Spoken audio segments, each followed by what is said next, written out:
You described your character in Age of the Kill as the role you've always wanted. Why was that? I can't remember saying it's the role I always wanted, but it was an interesting role when it came up. And what first attracted me to the film was the script. You know, the script has to be good. And when I read this script for the first time, I said to Jonathan Socott, who's the producer, that I thought it was the best script that he's ever had. You know, and it's the basis for any good film.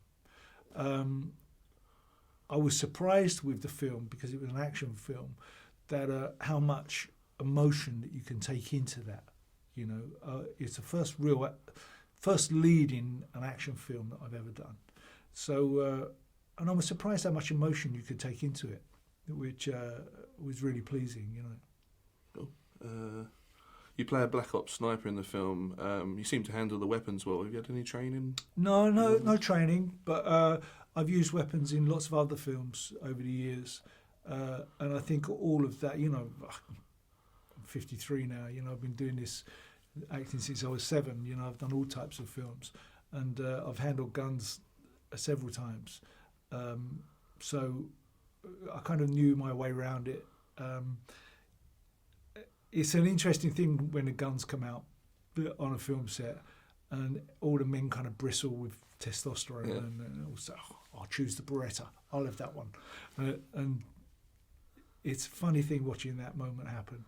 But no, when you play Sam Blake, you've got to remember that man has seen a gun all the time. You know, he's seen it millions of times. He's lived with it, he's slept with it. So he can't have that kind of excitement. The film contains a lot of action. You seem quite physically fit. Is that something you've always taken seriously? Yeah. I mean, well, I wouldn't say taken seriously. It's just part of my life. You know, it's if I have a day where I'm not doing anything, then I will go to the gym and work out. And when I'm on tour with a band recently, you know, is if I get a spare couple of hours, rather than sit in a hotel room, I will go to the gym. And it's something that is part of my life. And I think not just the keeping fit bit of it, but I think the meditation of it, where you can put your headphones on and you forget about everything else and you shut the world away. I think that part of it I really love as well. So, when we came to shoot this, it was in the summer. So I was obviously worked out and ready for the summer, you know, so it just fell at the right time for me.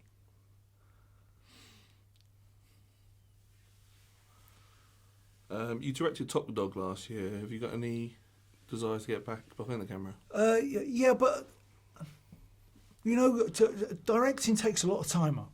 You know, it is 3 times the amount of time it takes for me to shoot that, right?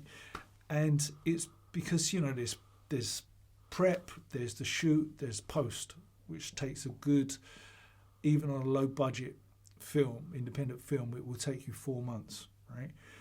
So I think this year I want to concentrate on acting, where I can get my acting skills back. And that's why I really enjoyed this. I hadn't acted and taken a lead role on for a long time. And I remembered why I loved the whole process of acting, because what goes on in your head and what you have to bring onto the screen, the emotions that you have to look at, where with a director you do, but vicariously, you know, you're doing it through somebody else, the actor that you're directing. I love what it does to your head. You know, when you're an actor and you get this chance to open up this box of emotions that usually most people keep closed, you know, whether it's violence or whether it's something that's really hurt you in the past, but you get to open it up and have a look at it. And that's a thrill, to be honest. That's kind of cheap therapy in a way. But, you know, we get to close it at the end of the day and go home. And I really enjoyed that process.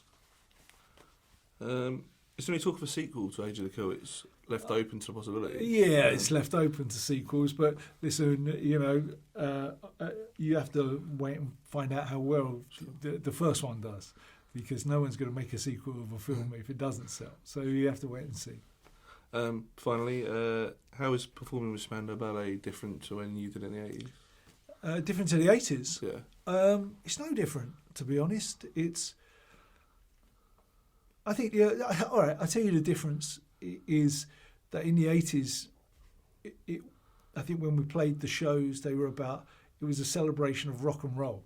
And every night we used to celebrate properly and drink till we dropped, And now we go on stage and the night is about the show much more and doing your job. And for that reason, I think I love it more, to be honest. The 2 hours that we're on stage, I love more than ever, so much more than I used to,